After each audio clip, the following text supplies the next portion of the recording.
Siapa yang tahu, pada hari Selasa, 7 September 2004, Munir tewas diracun dalam pesawat Garuda Indonesia dalam perjalanannya ke Belanda untuk melanjutkan pendidikannya.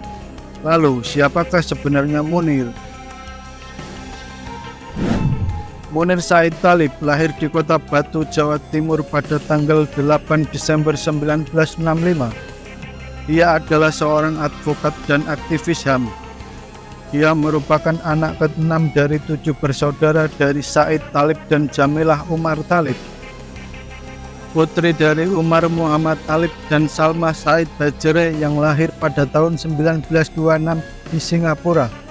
Buyut Munir, Said Thalib pernah membintangi film Si Komar pada tahun 1941. Munir memiliki garis keturunan Arab Hadrami dan Jawa. Saat masa kuliah, Munir mengambil studi ilmu hukum di Fakultas Hukum Universitas Brawijaya Malang. Di bangku kuliah, ia aktif di Asosiasi Mahasiswa Hukum Indonesia dan Forum Studi Mahasiswa untuk Pengembangan Berpikir, serta Himpunan Mahasiswa Islam. Selain itu, dia juga menjabat sebagai Ketua Senat Mahasiswa Fakultas Hukum dan dia lulus pada tahun 1989. Selepas dari bangku kuliah, Munir memulai karirnya sebagai relawan di Lembaga Bantuan Hukum atau LBH Cabang Surabaya selama 2 tahun. Setelah itu dia kembali ke Malang sebagai Kepala Pos LBH di Kota Malang dan menjadi Wakil Ketua Bidang Operasi YLBHI atau Yayasan Lembaga Bantuan Hukum Indonesia. Munir terlibat dalam menangani dan mengadvokasi beberapa kasus pelanggaran HAM di Indonesia pada masa Orde Baru. Dia tercatat pernah menjadi penasehat hukum untuk keluarga 3 orang petani yang dibunuh oleh oknum TNI di proyek Waduk Nipah di Banyu Ates Sampang, dan juga keluarga korban penembakan di Lantai Barat Galis Bangkalan. Lalu, pada tahun 1998, Munir ikut serta mendirikan Komisi untuk Orang Hilang dan Korban Tindak Kekerasan atau Kontras, sebuah lembaga swadaya masyarakat yang bergerak di bidang HAM sebagai pejuang HAM yang lantang menyuarakan hak asasi kelompok minoritas dan terpinggirkan.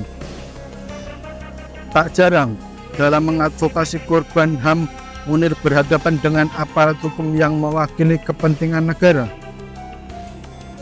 Karena itulah, sepak terjang Munir semasa hidupnya cukup membuat banyak pihak yang gerah. Berikut ini sebagian kasus-kasus yang pernah ditangani oleh Munir. Kasus penghilangan paksa 1997 sampai 1998. Kasus penghilangan paksa terjadi pada periode 1997 sampai 1998. Ketika Indonesia beralih dari era Orde Baru menuju era reformasi. Dalam kasus penghilangan paksa tersebut, setidaknya ada 24 orang yang menjadi korban, di mana 13 orang hingga kini masih hilang dan tidak diketahui nasibnya. Munir bersama Kontras lantas mulai tampil di publik dan mendesak negara bertanggung jawab atas peristiwa penculikan tersebut.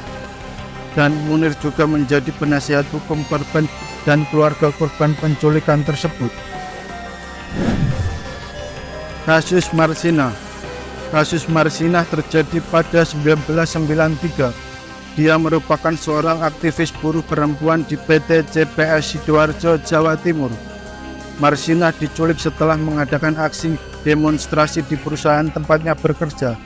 Setelah 3 hari menghilang, jenazahnya ditemukan di hutan dusun Jegong, Desa Wilangan.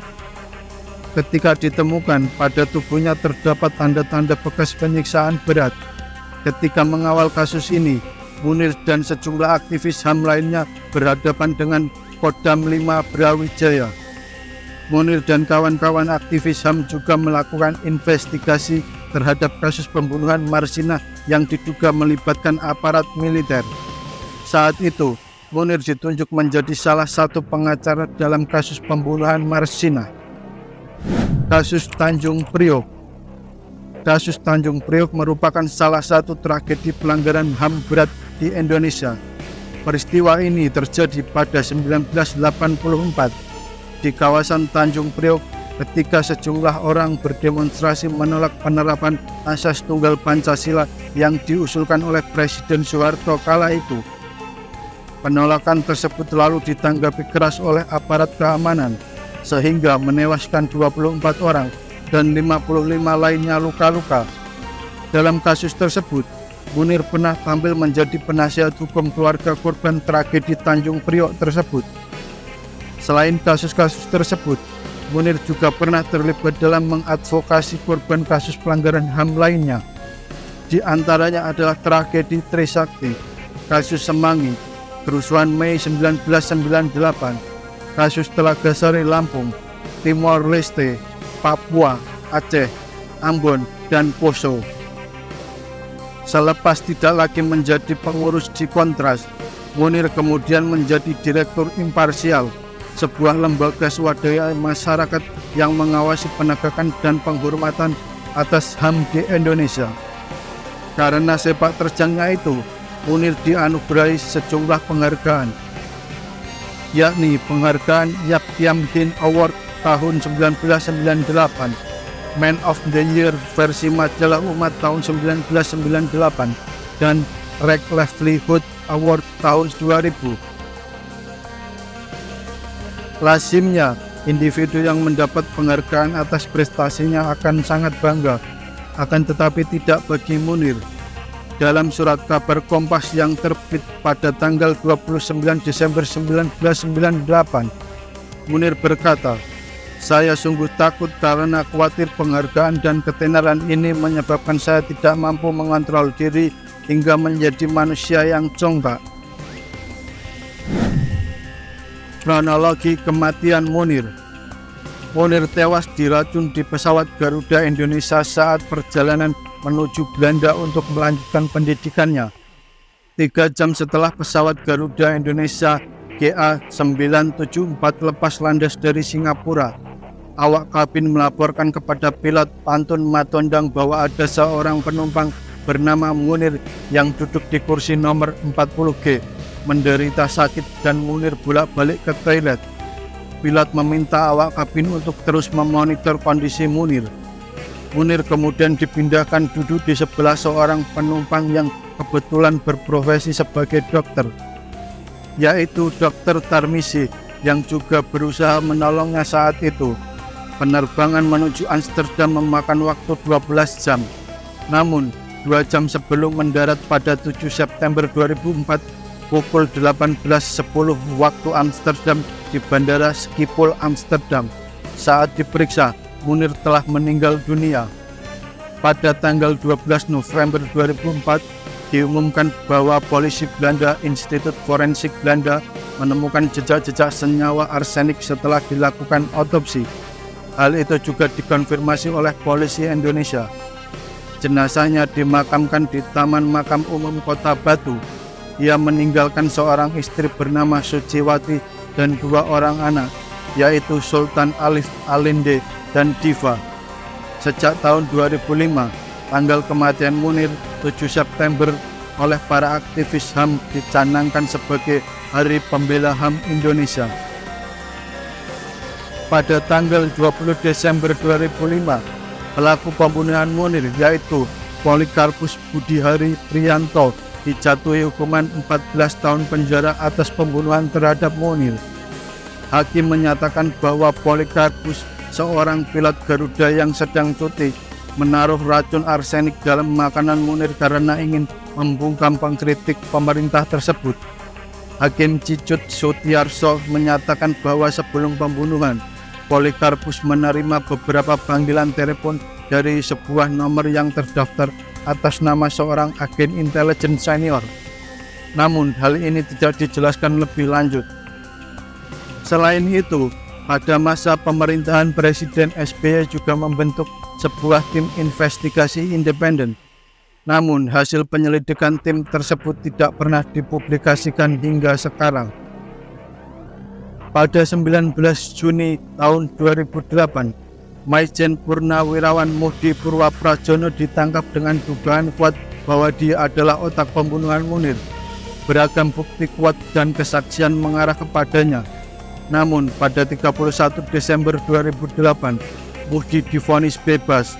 Putusan ini sangat kontroversial dan kasus ini kembali ditinjau ulang. Pada September 2022, kasus pembunuhan berencana yang dilakukan terhadap Munir kembali ramai diperbincangkan di media sosial pasca munculnya sosok hacker bernama Bjorka.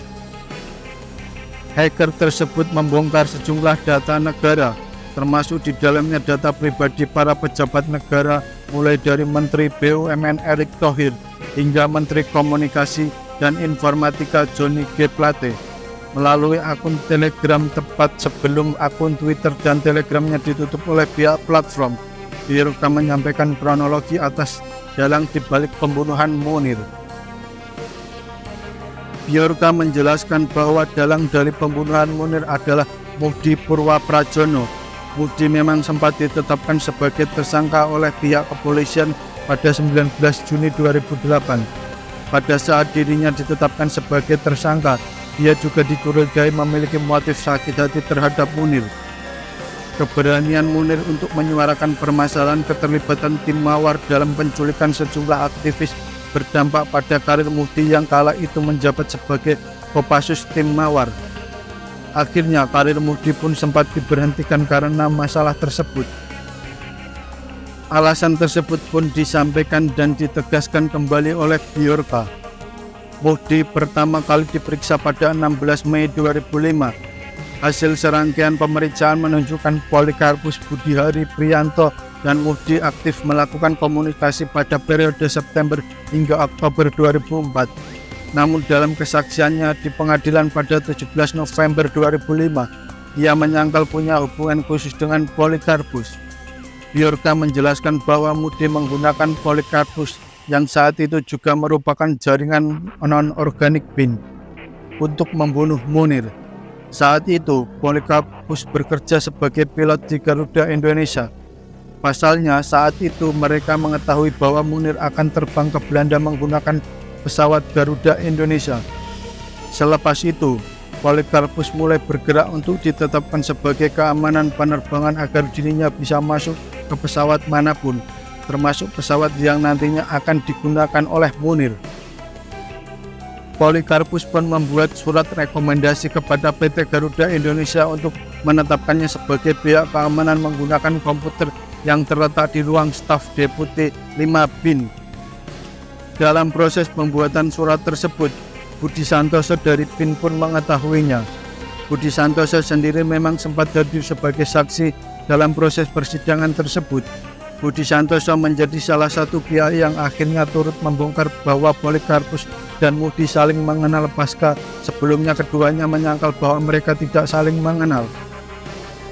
Selepas itu, Polikarpus pun menyerahkan surat dari BIN yang telah ditandatangani dan berisikan informasi bahwa dirinya ditugaskan untuk membunuh Munir kepada Direktur Presiden PT Garuda Indonesia Indra Setiawan. Surat tersebut bernomorkan R451-7-2004. Pasca itu, Polikarpus pun ditetapkan di bagian keamanan.